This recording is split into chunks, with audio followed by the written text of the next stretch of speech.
नमस्कार। आप सभी लोगों का माइक्रो मैथ यूट्यूब चैनल पर स्वागत है। हम लोग पढ़ रहे हैं संख्या।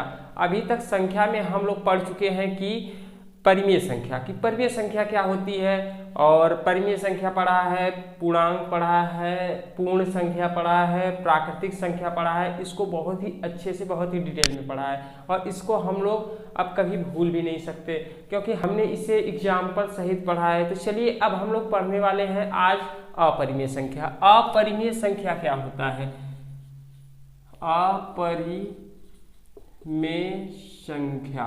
अपरिमेय संख्या क्या होता है? कौन से नंबर को हम लोग अपरिमेय संख्या कहते हैं? तो देखिए, सबसे पहले तो हमें ये पता ही है कि वे संख्याएं जो p बटा q के रूप में लिखी जा सके, और p और q हमारे पूर्णांक हो तथा q का मान 0 नहीं हो, तो इस संख्याओं को, इस प्रकार की संख्याओं को हम लोग परिमेय संख्या कहते हैं। अब देखिए, अपरिमेय में वे संख्याएं जो p बटा q के रूप में नहीं लिखी जा सकती हों, उन्हें अपरिमेय संख्या कहते हैं।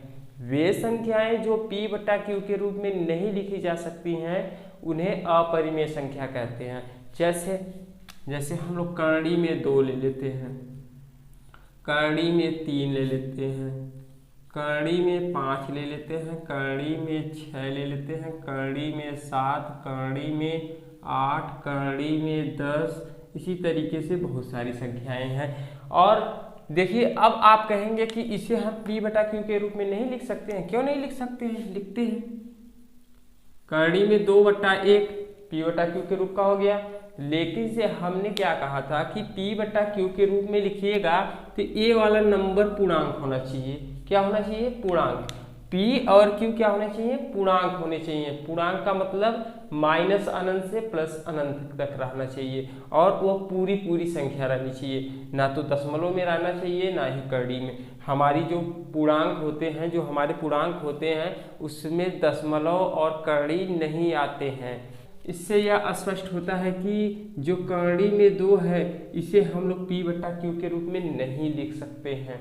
जब नहीं लिख सकते हैं तो ये परिमेय ना होकर के अपरिमेय हो जाता है। एक चीज का इसमें ध्यान दीजिएगा कि अगर करणी में 4 हो गया तो ये संख्या हमारी परिमेय होगी कि अपरिमेय? तो करणी का मतलब, करणी में 4 का मतलब, हमें करणी का मतलब है कि हमें वर्गमूल निकालना है। वर्गमूल निकालना है तो देखिए, इसमें से हम इसका वर्गमूल निकाल सकते हैं कि नहीं? करणी में 4 है तो इसका वर्गमूल निकाला जा सकता है कि नहीं? तो आप जानते ही हैं कि करणी में 4 है तो ये 2 का स्क्वायर है, और 2 का स्क्वायर जैसे दिखा तो मतलब करणी है तो करणी हट जाएगी और इसका आंसर 2 आ जाएगा। जैसे ही इसका आंसर 2 आया, इसके बटे कर देंगे 1। इसके बटे 1 करने के बाद ये हो जाता है p बटा q के रूप का, जहाँ पर p और q पूर्णांक है, q का मान 0 भी नहीं है, तो इसे हम लोग कह देंगे कि कौन सी संख्या है? परिमेय संख्या है। तो हम आशा करते हैं कि ये वाला अपरिमेय संख्या आपको समझ में आया होगा। तो आपको बस केवल एक ही चीज इसमें ध्यान देना है कि जो करणी के अंदर संख्या है, जो करणी के अंदर संख्या है, वह किसी संख्या का पूर्ण वर्ग तो नहीं ना है। इसमें एक ही चीज का आपको ध्यान देना है। देखिए, इसमें एक ही चीज आपको ध्यान देना है कि जो करणी के अंदर संख्या है, करणी के अंदर संख्या है, वह किसी संख्या का पूर्ण वर्ग नहीं है।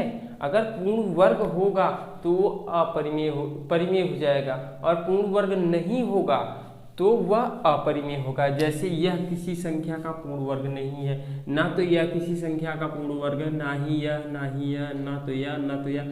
इसी तरीके से वे संख्याएं जो किसी संख्या के पूर्ण वर्ग नहीं है, उन्हें हम अपरिमेय कहेंगे, यदि वह करणी में हो तो।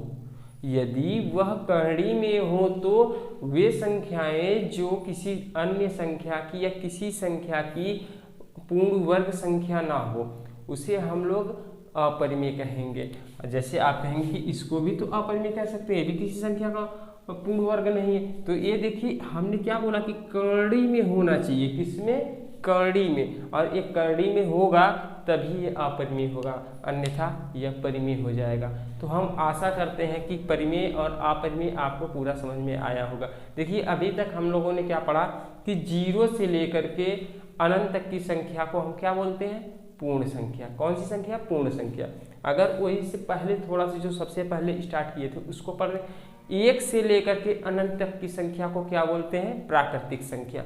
और एक ही से हम लोग गिनना शुरू करते हैं, एक ही से काउंटिंग शुरू करते हैं, तो इसे काउंटिंग नंबर या गिनती की संख्या भी कह सकते हैं। तो देखिए दूसरा हमने पढ़ा था कि जीरो से लेकर के अनंत तक, अगर हम लोग प्राकृतिक संख्या में जीरो को ऐड कर लेते हैं तो ये हमारी कौन सी संख्या हो जाती है? ये हमारी हो जाती है पूर्ण संख्या। कौन सी? पूर्ण संख्या। अब पूर्ण संख्या में हम लोग क्या करते हैं? माइनस वाली संख्या को ऐड कर लेते हैं। जब माइनस वाली संख्या को ऐड करते हैं तो ये जो संख्या का सीरीज बनता है माइनस अनंत से प्लस अनंत तक का जो सीरीज बनता है, इसको हम लोग बोलते हैं पूर्णांक या पूर्णांक बोलते हैं। अब देखिए पूर्णांक के बाद हम लोगों ने पढ़ा था परिमेय संख्या। परिमेय संख्या में एक कंडीशन बना था। क्या कंडीशन बना था? कि वे संख्याएं जो p/q के रूप की हों, वे संख्याएं जो p/q के रूप की हों, p और q का मान पूर्णांक होना चाहिए, q का मान कभी भी जीरो ना हो। p और q क्या होने चाहिए? पूर्णांक होने चाहिए, q का मान कभी जीरो नहीं होना चाहिए। तो इस कंडीशन को अगर यह संतुष्ट करता है, कोई भी नंबर इस तीनों कंडीशन को संतुष्ट करती है, तो वह संख्या जो हो जाएगा वह परिमेय संख्या हो जाएगा। अब इसका उल्टा का मतलब अपरिमेय संख्या। वे संख्याएं जो p/q के रूप में नहीं लिखी जा सकती हैं उन्हें अपरिमेय संख्या कहते हैं। तो हम आशा करते हैं कि आप सभी लोगों को इतना समझ में आया होगा।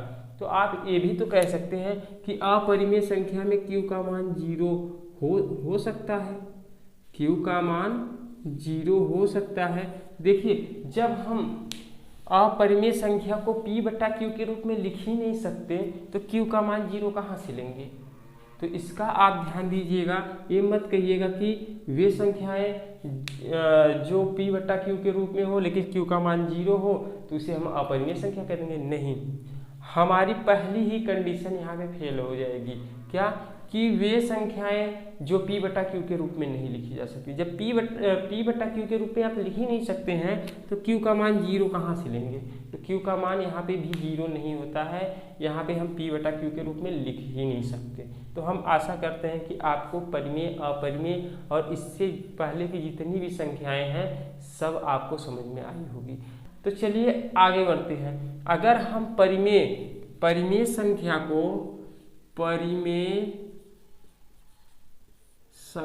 को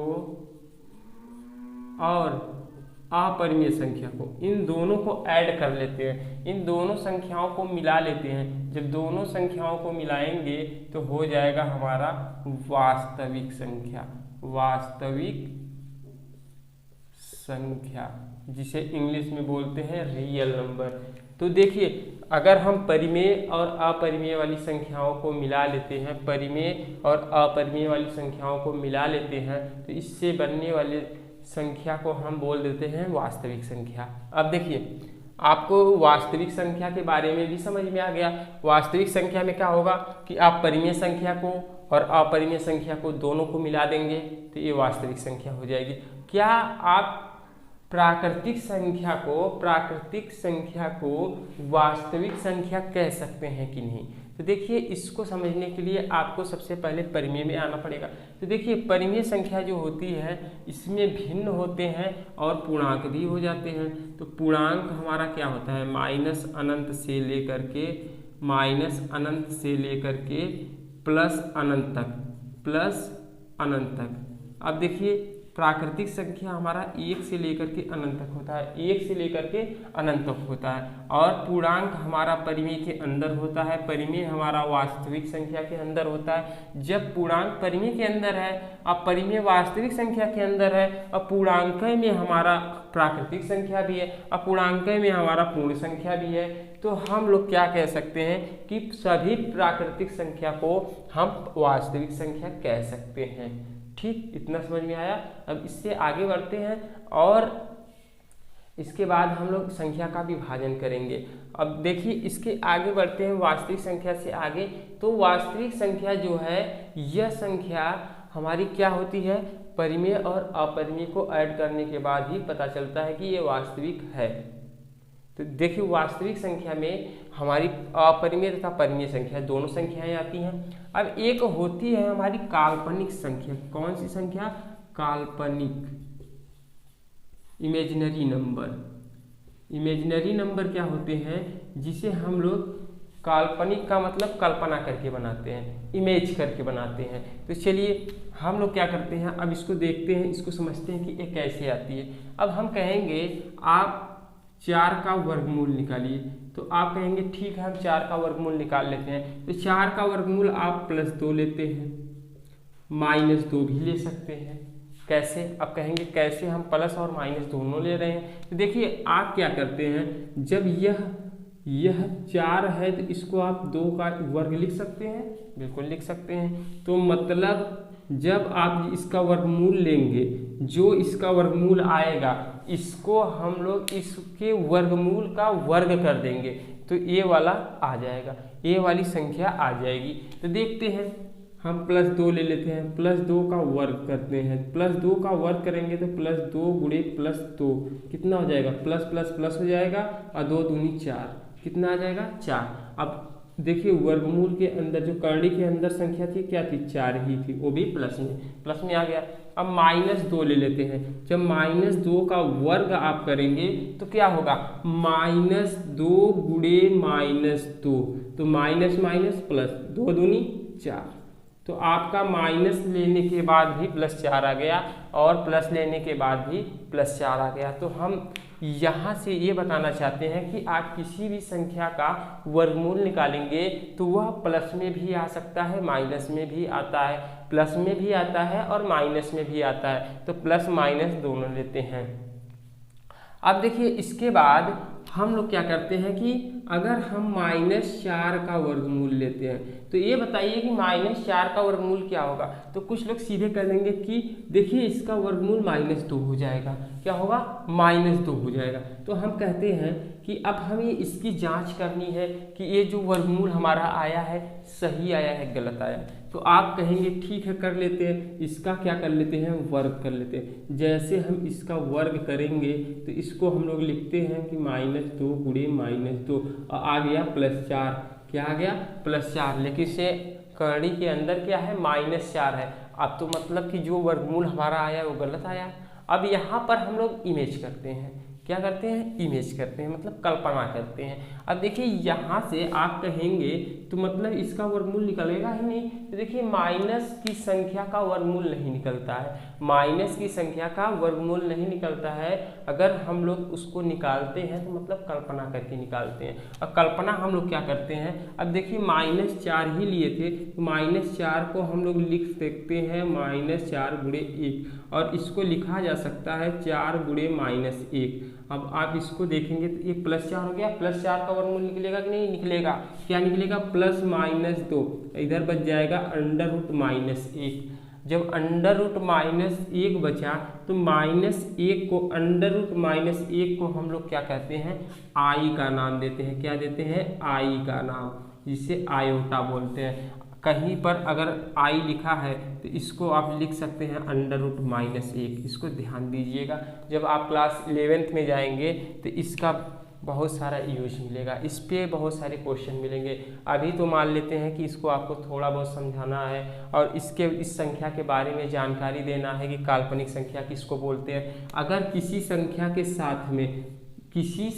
के साथ में आई आ गया या √-1 आ गया या वह संख्या अंडर में माइनस है, तो वह हमारी कौन सी संख्या होगी, काल्पनिक संख्या। अब जैसे हम ले लेते हैं 2i √-1 √-7 √-9, इस तरीके से 3i, इस तरीके से बहुत सारी संख्याएं हैं जो हमारी काल्पनिक होती हैं। अब देखिए अब हमारा क्या, रियल नंबर में वे संख्याएं आती हैं जो अपरिमेय और परिमेय संख्याओं को अगर हम मिला देते हैं तो रियल नंबर मतलब वास्तविक संख्या हो जाती है। काल्पनिक संख्या में हमारी कल्पना वाली संख्याएं आती हैं। अब एक और होता है सम्मिश्रित संख्या। सम्मिश्रित संख्या में वे संख्याएं आती हैं जिसमें काल्पनिक संख्या तथा काल्पनिक संख्या तथा वास्तविक संख्या दोनों होता है। सम्मिश्रित संख्या में काल्पनिक संख्या जैसे ले लेते हैं 2i और वास्तविक संख्या 3 ले लेते हैं। अब इसका ऐड हो गया, मतलब इन दोनों संख्याओं का मेल हो गया, तो ये सम्मिश्रित संख्या हो गया। क्या दोनों संख्याएं एक साथ में आई और बीच में प्लस है। देखिए ये वास्तविक है, ये काल्पनिक है, ये वास्तविक है, ये काल्पनिक है। तो इन संख्याओं को हम लोग क्या बोलेंगे, इन संख्या का जो ये संख्या बनी, इस संख्या को हम बोल देंगे सम्मिश्रित संख्या। तो हम आशा करते हैं कि इतना आप सभी लोगों को समझ में आया होगा। अब देखिए सम्मिश्रित संख्या, काल्पनिक संख्या, वास्तविक संख्या, इन सभी संख्याओं को मिलाते हैं तो हमारा पूरा एक नंबर बन जाता है। क्या बन जाता है, संख्या। उसका हम तीनों संख्याओं का अगर नाम एक ही में ऐड कर लेते हैं तो ये हमारी संख्या तैयार हो जाती है। तो संख्या का विभाजन हम कैसे करते हैं, अगर हमें संख्या का विभाजन करना होगा तो हम एक वास्तविक संख्या, दूसरा काल्पनिक संख्या, तीसरा सम्मिश्रित संख्या। अब देखिए इन दोनों का कोई भी विभाजन नहीं होता, लेकिन वास्तविक संख्या का विभाजन होता है। कैसे, एक अपरिमेय संख्या, दूसरा परिमेय संख्या। अब अपरिमेय संख्या में कर्णी वाली संख्या केवल होती है कि इसका कोई विभाजन नहीं हो सकता, लेकिन परिमेय संख्या का विभाजन हो सकता है। कैसे कि वे संख्याएं जो p/q के रूप की हो, p/q के रूप की भिन्न भी हो सकती है। जैसे आप 7/9 भी लिख सकते हैं, ये हमारा भिन्न है। और इसके बाद पूर्णांक वाली भी संख्या तो हो सकती हैं। जब पूर्णांक वाली संख्या होती है तो इसमें दो प्रकार की संख्याएं मिलती हैं कि एक संख्या का, जैसे एक संख्या हमारी क्या है कि 7/9 है, 1/2 है, -5/7 है, 3/2 है। इस प्रकार की संख्या जिसका हर, ऐसी संख्याएं जिसका हर 1 से अधिक हो या 1 से कम हो, तो इन संख्याओं को हम लोग भिन्न वाली संख्या में, मतलब फ्रैक्शन में रखते हैं। अब इसके बाद वे संख्याएं जिनका हर, मतलब जो आपका हर है वह 1 हो, जैसे पूर्णांक वाली संख्या का, कौन सी संख्या का, पूर्णांक वाली जो संख्या है इनका हर क्या होता है, 1 होता है। ये भी भिन्न होती हैं लेकिन इनका हर केवल 1 ही होता है, 1 के अलावा आप दूसरा नहीं ले सकते। अगर आप दूसरा लेते हैं तो आपका वो नंबर का जो वैल्यू है वो समाप्त हो जाएगा। जो वैल्यू अगर आप 2 यहाँ पे लिखते हैं, इसके बट्टे 1 से अधिक ले लेते हैं, 2 ले लेते हैं, तो आपने लिया क्या था, पहले 2 लिया था, 2 की बट्टे 2 कर दिया अपने से, तो इसका मान 1 हो गया। क्या 2 और 1 बराबर होंगे, कभी नहीं बराबर होंगे। आप अगर 2 लिखते हैं, इसके बट्टे 1 लेते हैं, 2 के बट्टे 1 लेते हैं, जब भाग देंगे तो आपका 2 ही आएगा। अब यहाँ से आपका ये सही है। तो हम लोग क्या करते हैं, जितनी भी पूर्णांक संख्याएं हैं इनके बट्टे में अगर हमें कुछ करना है तो केवल 1 कर सकते हैं। तो चलिए अब यहाँ से देखते हैं कि हमने परिमेय संख्या को कितने भागों में बांटा, एक पूर्णांक में, दूसरा भिन्नात्मक वाली संख्या में। अब देखिए भिन्नात्मक वाली संख्या में केवल एक ही है कि यह 1 से बड़ी है, लेकिन इसे पूर्णांक में हमारा कुछ और भी विभाजन हो सकता है। कैसे, अगर हम यहाँ से यहाँ तक देखें तो ये माइनस वाली संख्या है, और यहाँ से यहाँ तक देखें तो ये अभी हम पढ़े हैं पूर्ण संख्या। कौन सी संख्या, पूर्ण संख्या। 0 से लेकर के अनंत तक हमारा पूर्ण संख्या होता है, और माइनस अनंत से लेकर के -1 तक हमारा ऋणात्मक संख्या होती है, माइनस वाली संख्या होती है, निगेटिव नंबर होते हैं। तो देखिए अब इसके बाद आप देख रहे हैं कि माइनस वाली संख्या का कोई विभाजन नहीं है, इसमें भी तो विभाजन हो सकता है। पूर्ण संख्या को अगर हम लेते हैं तो इसमें भी तो विभाजन कर सकते हैं। तो आप कहेंगे कैसे कर सकते हैं, तो देखिए यहाँ पर है 0, अगर 0 को इस सीरीज में से बाहर कर लें तो 1 से लेकर के अनंत तक बचेगा। 1 से अनंत तक जैसे बचा तो ये कह देंगे कि प्राकृतिक संख्या है। क्या है, प्राकृतिक संख्या है। तो इस प्रकार से हम संख्याओं का विभाजन करेंगे। इस संख्याओं का विभाजन हम लोग कल करेंगे, और इसके बनने वाले क्वेश्चन भी कल ही देखेंगे कि अगर कोई हमारी प्राकृतिक संख्या है तो उसको हम लोग परिमेय संख्या कह सकते हैं कि नहीं, बिल्कुल कह सकते हैं। वास्तविक संख्या कह सकते हैं कि नहीं, बिल्कुल कह सकते हैं। इसके बाद संख्या कह सकते हैं कि नहीं, बिल्कुल कह सकते हैं। अगर हम वास्तविक संख्या है, वास्तविक संख्या को क्या हम परिमेय संख्या कह सकते हैं, तो इस पे हम लोग बाकायदा बहुत ही विस्तृत चर्चा करने वाले हैं। परिमेय संख्या को हम लोग वास्तविक संख्या कह सकते हैं, लेकिन वास्तविक संख्या को परिमेय संख्या नहीं कहा जाता। इस पे हम लोग कल पूरा बाकायदा बहुत ही अच्छे तरीके से और विस्तृत चर्चा करेंगे। तो आज के लिए बस इतना ही। कल हम इससे आगे बढ़ते हैं। पहले सबसे पहले संख्या का वर्गीकरण करेंगे, संख्या का विभाजन करेंगे एक सीरीज में एक चार्ट बना करके, और उसके बाद हम लोग उस पे बनने वाले क्वेश्चन को देखेंगे, उस पे बनने वाले क्वेश्चन को देखेंगे कि संख्या के वर्गीकरण पे क्या क्या क्वेश्चन बन सकते हैं। तो आज के लिए बस इतना ही, और कल हम लोग इससे आगे बढ़ेंगे संख्या का वर्गीकरण करते हुए। तो